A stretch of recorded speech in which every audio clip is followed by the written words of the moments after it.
¿Qué tal? Mi nombre es Nicolás Vega Delgado, soy estudiante de la Universidad Abierta y a Distancia de México de la licenciatura en Nutrición Aplicada y como parte de mis actividades a entregar en la materia de Fisiopatología Aplicada 2, les voy a presentar a continuación este video realizado en Screencast-O-Matic y que es acerca de las enfermedades renales, pero ahora específicamente de la nefropatía crónica. Vamos a empezar definiendo lo que es una nefropatía crónica. Y bueno, estas son enfermedades con diferentes procesos fisiopatológicos, acompañadas de anomalías de la función renal y deterioro progresivo de la tasa de filtración glomerular.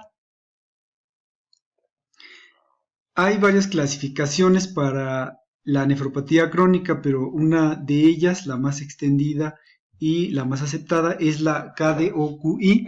Y bueno, esta tiene 6 estadios que van desde 0 al 5. Y bueno, esto depende de la filtración glomerular en mililitros por minuto por 1.73 metros cuadrados, como podemos ver ahí en la tabla. Y bueno, es así como se hacen estas pruebas para ver en qué estadio se encuentra precisamente la nefropatía crónica. También, bueno, es importante considerar la definición de insuficiencia renal crónica y de nefropatía terminal. La insuficiencia renal crónica es el proceso de disminución reversible e intensa e incesante en el número de nefronas y típicamente corresponde a los estadios o etapas 3 a 5 de la CDK. Y en lo que respecta a la nefropatía terminal, esta representa una etapa de la CDK en la que la acumulación de toxinas, líquidos y electrolitos que los riñones excretan normalmente originan el síndrome urémico. Vamos a continuación a hablar de la fisiopatología de las nefropatías crónicas. Y bueno, la fisiopatología de la CDK comprende dos conjuntos amplios de mecanismos lesivos. Uno de ellos es los mecanismos desencadenantes que son específicos de la causa principal, como serían complejos inmunitarios y mediadores de inflamación en algunos tipos de glomerulonefritis o exposición a toxinas en algunas enfermedades tubointersticiales renales. Y el número 2, un grupo de mecanismos progresivos que incluyen hiperfiltración e hipertrofia de las nefronas viables restantes, que son consecuencias constante de la disminución permanente de la masa renal independientemente de la causa fundamental. Las respuestas a la disminución del número de nefronas son mediadas por hormonas vasoactivas, citocinas y factores de crecimiento. Al final, la hipertrofia y la hiperfiltración, adaptaciones a corto plazo, terminan por ser mecanismos de inadaptación porque el incremento de la presión y del flujo predisponen a la esclerosis y desaparición de las nefronas restantes. La mayor actividad intrarrenal del eje renina-angiotensina al parecer contribuye a la hiperfiltración inicial inadaptativa y más adelante a la hipertrofia y a la esclerosis inadaptativas, y estas últimas en parte provienen de la estimulación del factor transformador del crecimiento beta. Este proceso implica que la disminución de la masa renal por una lesión aislada pudiera culminar en un deterioro progresivo de la función renal con el paso de muchos años.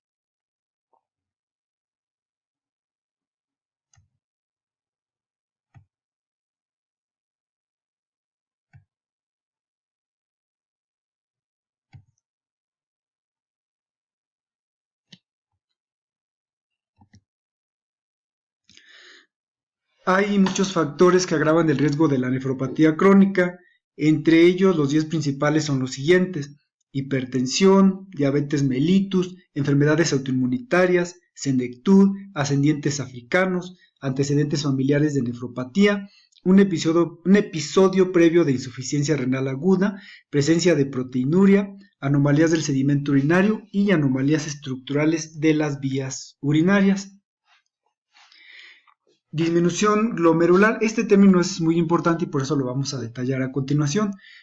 La disminución anual media de la filtración glomerular con el paso del tiempo, que parte de una cifra máxima en promedio de 120 mililitros por minuto por 1.73 metros cuadrados y que se observa en el tercer decenio de la vida, es de 1 mililitro por minuto por 1.73 metros cuadrados por año aproximadamente, y alcanza una media de 70 mililitros por minuto por 1.73 metros cuadrados a los 70 años. La filtración media es mayor en hombres que en mujeres. Por ejemplo, una mujer después de los 80 años cuya creatinina sérica es normal puede tener filtración glomerular de 50 mililitros por minuto por 1.73 metros cuadrados. Por ello, incluso una leve elevación de la concentración de creatinina sérica, por ejemplo 1.5 miligramos por 100 mililitros, suele denotar una baja sustancial en la filtración glomerular de muchas personas. Y bueno, hay ecuaciones para cuantificar la tasa de filtración glomerular. Y bueno, aquí las podemos observar en pantalla. No nos vamos a detener en ellos porque pues, son fórmulas netamente matemáticas. Sin embargo, pues son muy importantes porque en medicina son ampliamente utilizadas para ir determinando el estado, precisamente el estado cuantitativo de la tasa de filtración glomerular. Las manifestaciones clínicas de las etapas 1 y 2 de la CDK. Las etapas 1 y 2 de la CDK habitualmente no se acompañan de síntomas que surgen del deterioro de la filtración glomerular. Sin embargo, puede haber manifestaciones de la nefropatía primaria por sí misma, como edema en sujetos con síndrome nefrótico o signos de hipertensión que son consecuencia de enfermedad del parénquima renal en individuos con nefropatía poliquística, algunas formas de glomerulonefritis y otras enfermedades del parénquima y vasos renales, incluso si se ha conservado satisfactoriamente la filtración. Las manifestaciones clínicas de las etapas 3 y 4. En las etapas 3 y 4 son más notables las complicaciones de la CKD y manifestadas clínicamente y por medio del laboratorio. Prácticamente hay afección de todos los órganos y sistemas, pero las complicaciones más manifiestas incluyen anemia y fatiga fácil, anorexia con malnutrición progresiva, anomalías en el calcio, fósforo y hormonas que regulan minerales como el calcitrol, así como hormona paratiroidea y factor 23 de crecimiento de fibroblastos, así como anomalías en la homeostasis del sodio, potasio, agua y equilibrio ácido básico. Muchos pacientes, principalmente los ancianos, exhiben una cifra de EGFR compatible con CKD en estadio 2 o 3. Y las manifestaciones clínicas y de laboratorio de la etapa 5. En la etapa 5 se acumulan toxinas al grado que en la persona suele presentar perturbación extraordinaria de sus actividades de la vida diaria, bienestar, estado nutricional y hemostasis de agua y electrolitos, todo lo que al final causa síndrome urémico. Esta situación termina en la muerte si no se realiza tratamiento de reposición de la función renal, como pueden ser diálisis o bien un trasplante.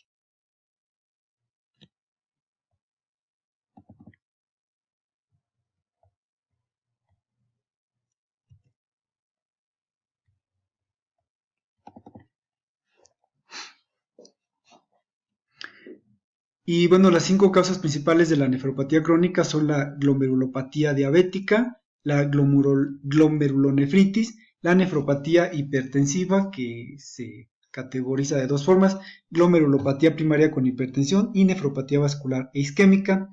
También, en cuarto lugar, la poliquistosis renal autosómica dominante. Y por último, en el número 5, otras nefropatías quísticas o tubulointersticiales.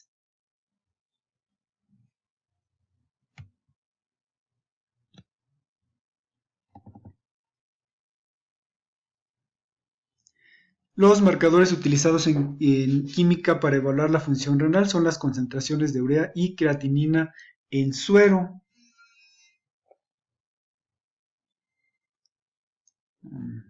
Avanzamos. Los aspectos fisiopatológicos del síndrome urémico. El síndrome urémico y las manifestaciones clínicas que surgen en la disfunción renal avanzada abarcan algo más que la insuficiencia renal excretora. También hay deficiencia de diversas funciones metabólicas y endocrinas que normalmente realizan estos órganos, todo lo que culmina en anemia, desnutrición y metabolismo anormal de carbohidratos, grasas y proteínas.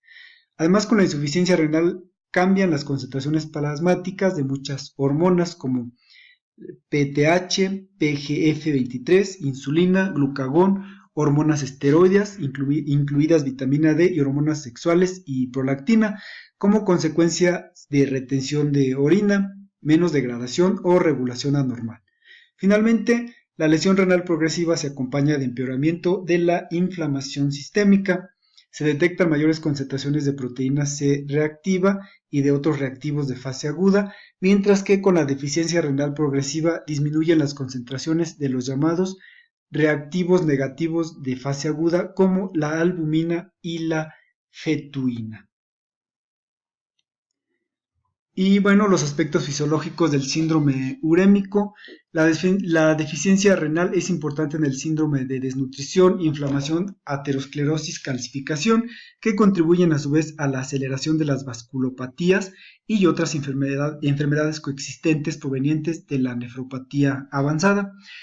En resumen, los aspectos fisiopatológicos del síndrome urémico se pueden dividir en manifestaciones en tres esferas, las que son consecuencia de la acumulación de toxinas que son excretadas normalmente por los riñones e incluyen productos del metabolismo de proteínas.